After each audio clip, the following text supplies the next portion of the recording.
Have you ever wondered why your silence feels like a weapon to someone who claimed they didn't even want you?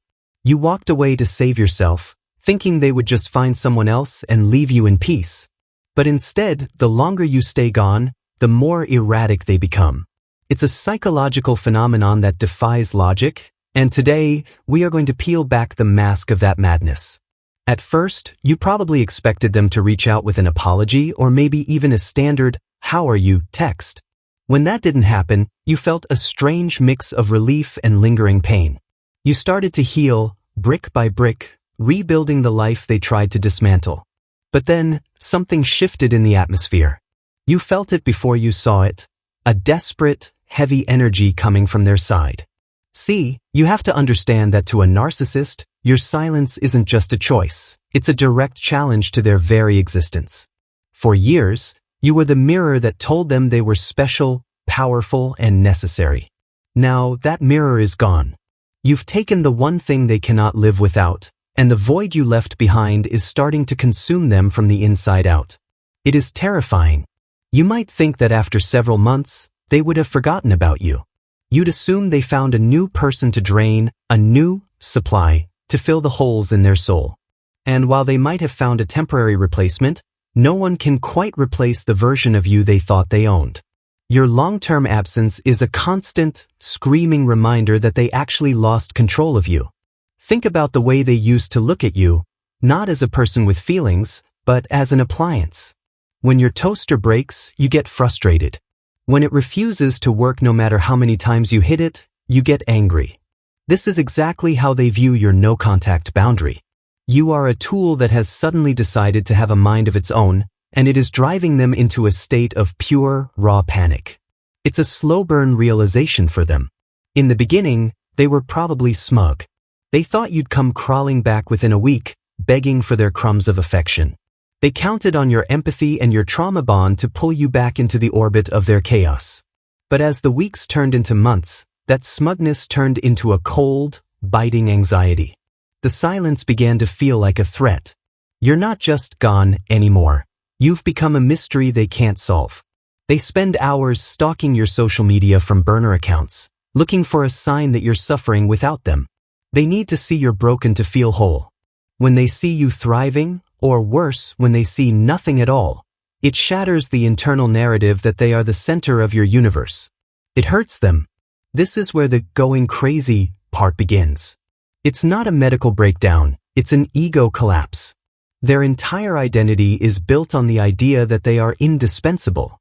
By staying away for a long time, you are effectively telling them that they are irrelevant. For a narcissist, being irrelevant is a fate worse than death. It triggers a primal rage that most people will never have to truly experience. I want you to sit with that for a moment. The person who made you feel small and worthless is now losing their mind because you simply stopped speaking. Your quietness is the loudest thing in their world. It's a psychological haunting. They hear your voice in the hallways of their mind, questioning why they can't get a reaction out of you anymore. The power dynamic hasn't just shifted, it's flipped. In this video, we're going to walk through the exact stages of this breakdown. We'll look at why the extinction burst happens and why their behavior becomes so dangerous the longer you stay away. This isn't just about their madness, it's about your liberation.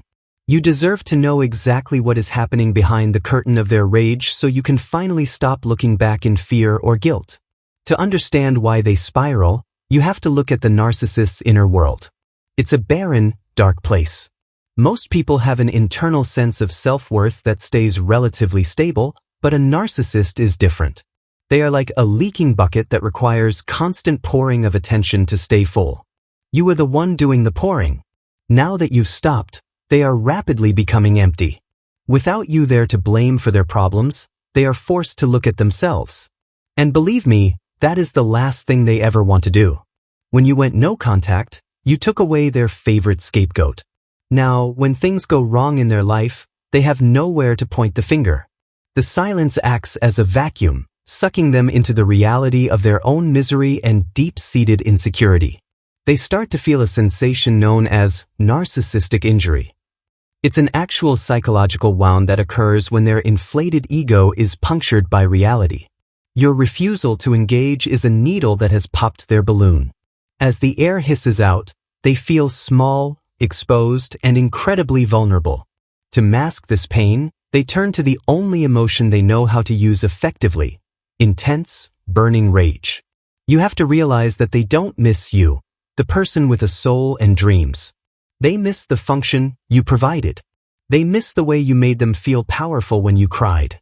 They miss the way you validated their lies. When that function is removed for a long time, they experience a form of withdrawal, much like a drug addict losing their fix. They are essentially crashing from your energy. As the days pass, their internal dialogue becomes increasingly frantic.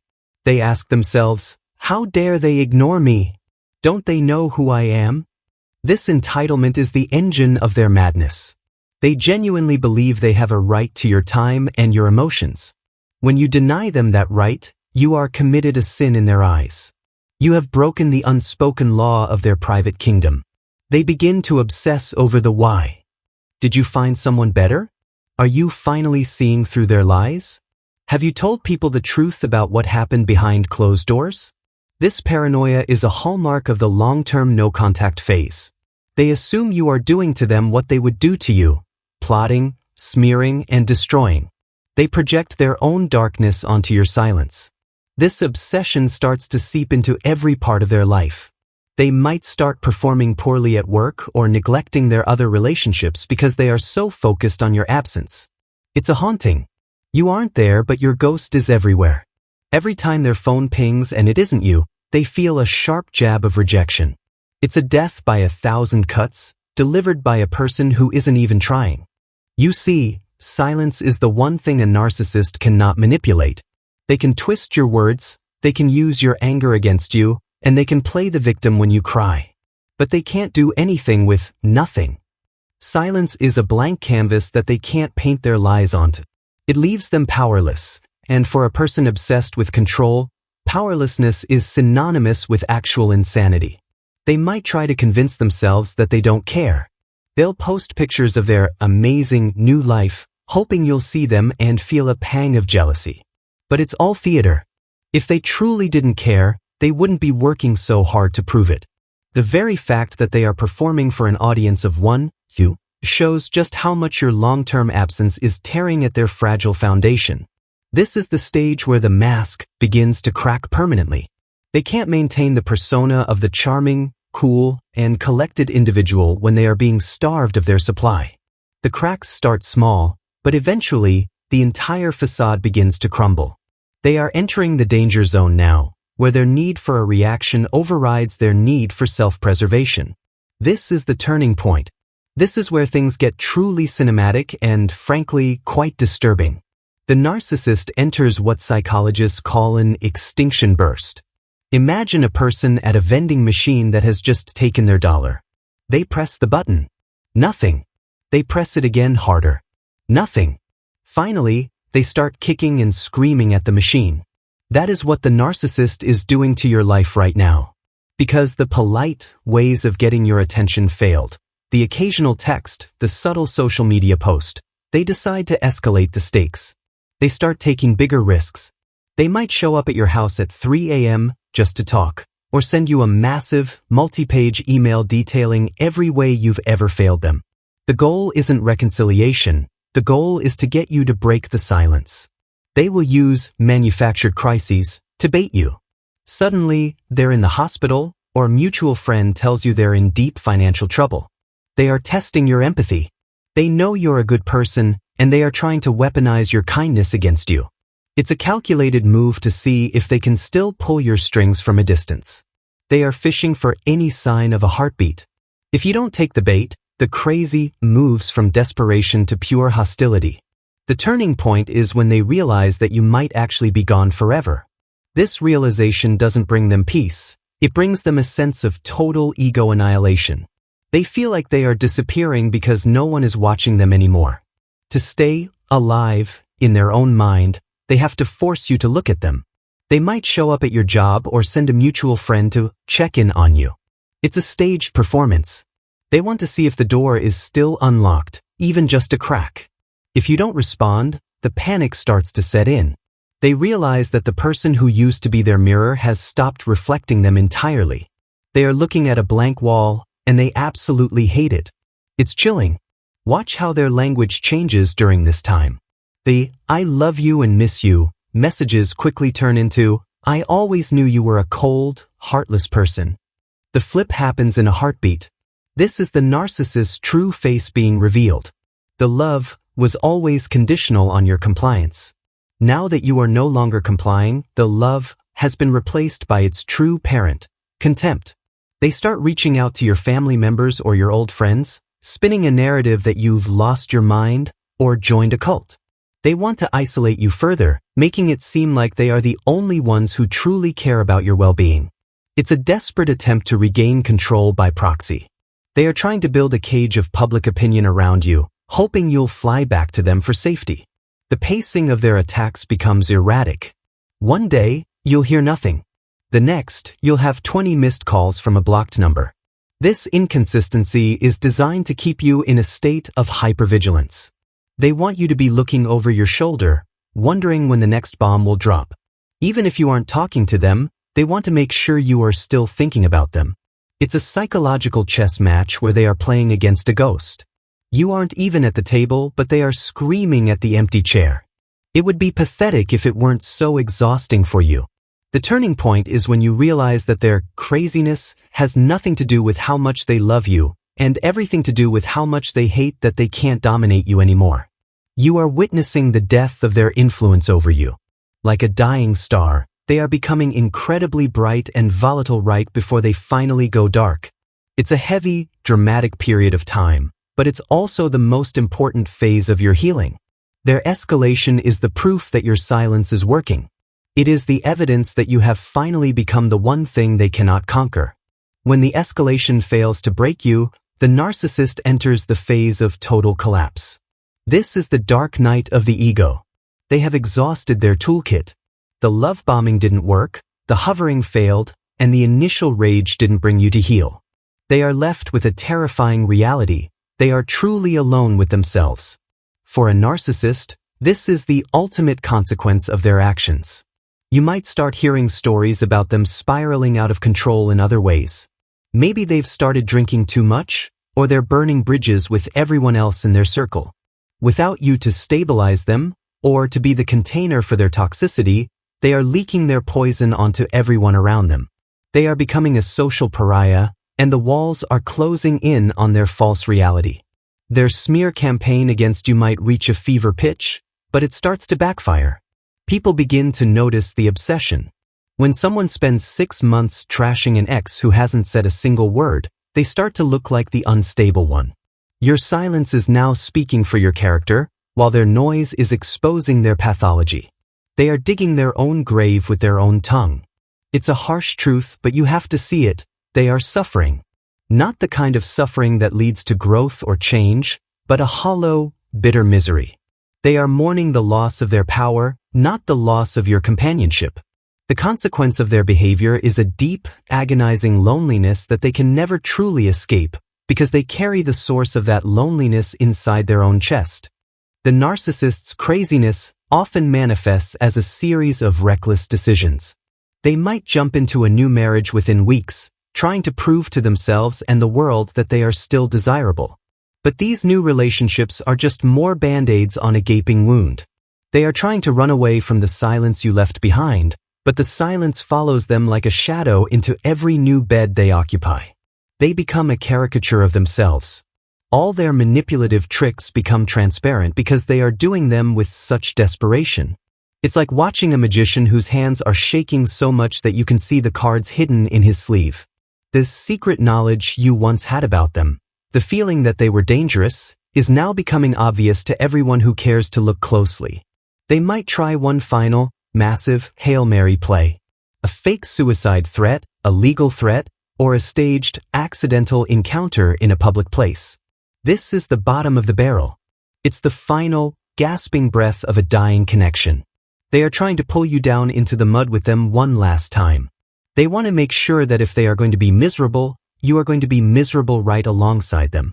But here is the secret. Their collapse is not your responsibility. For years, You were conditioned to be their emotional caretaker, their shock absorber, and their human shield. When they go crazy during no contact, your old programming might tell you to step in and help. You have to resist that urge. Their collapse is the natural consequence of their choices. You are finally letting the universe handle them.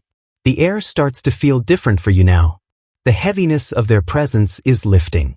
You realize that you aren't the one who was crazy, they were. You were just a sane person trapped in an insane situation.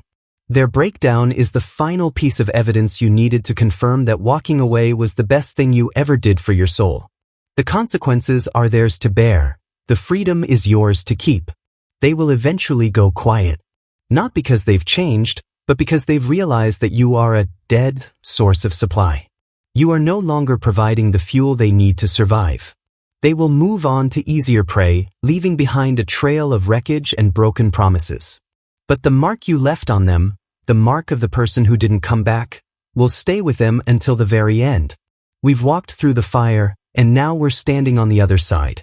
The narcissist's madness was never about you. It was about the loss of a mirror. You were the one who held the light, and when you took that light and walked away, you left them in the dark they created. It's time to stop looking back at the shadows. It's time to focus on the warmth that is returning to your own life.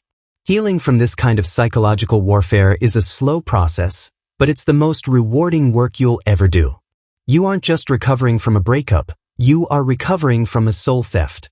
The narcissist tried to convince you that you were nothing without them, but your long-term silence has proven the exact opposite. You are everything without them. You are finally whole again. You might still feel a twinge of guilt when you hear they are struggling. That is your humanity speaking, and it's a beautiful thing. But remember, your empathy is a gift, and you shouldn't waste it on someone who only used it as a weapon. You can wish them well from a distance, but that distance must remain absolute. Your silence is the boundary that keeps your spirit safe and your mind clear. Think of the peace you have now. The phone doesn't ring with a sense of dread anymore. You don't have to rehearse your conversations in your head to avoid a fight. The craziness you witnessed was the storm passing out of your life. Now the sky is clearing. You are allowed to breathe. You are allowed to exist without being an extension of someone else's ego. It is a quiet, powerful victory. Your no-contact journey wasn't just about moving on, it was about waking up. You've seen behind the curtain. You know the secret knowledge, now, that the narcissist is a hollow shell powered by the attention of others. That knowledge is your armor. It means you can never be manipulated in the same way again. You've graduated from the school of hard truths, and you've come out stronger than ever. I want you to forgive yourself for the time you spent trying to save them. You were acting out of love, and there is no shame in that. The shame belongs to the person who took that love and tried to turn it into a leash. You've broken the leash now. You are running free, and the narcissist is still standing exactly where you left them, barking at a ghost. You have outgrown the cage they built. Take a moment to honor your strength. It took incredible courage to stay silent when every nerve in your body was screaming to defend yourself or explain your side. By choosing silence, you chose yourself. You decided that your peace was more important than being understood by someone who was dedicated to misunderstanding you. That is the highest form of self-love a person can achieve. The narcissist may never stop being crazy in their own way, but they are no longer your crazy to manage. You've handed back the keys to their chaos. As you move forward, you'll find that you attract people who don't need a mirror, they need a partner. You'll find relationships that are built on mutual respect instead of power struggles. The world is opening up for you in ways you never thought possible. This is the cinematic ending to your story of survival. The camera pans away from the noise and the rage of the past, focusing instead on you walking toward a horizon that is bright and full of potential. You aren't a victim anymore, you are a victor. You've survived the worst of their madness and came out with your soul intact. The silence wasn't just a strategy, it was your bridge to a brand new life. If you ever feel the urge to break that silence, remember why they went crazy in the first place. They went crazy because they lost their grip on your light. Don't ever give it back to them. Keep your light for yourself, for the people who deserve it, and for the beautiful future you are building brick by brick. Your silence is not just a wall, It is the most powerful sentence you will ever speak.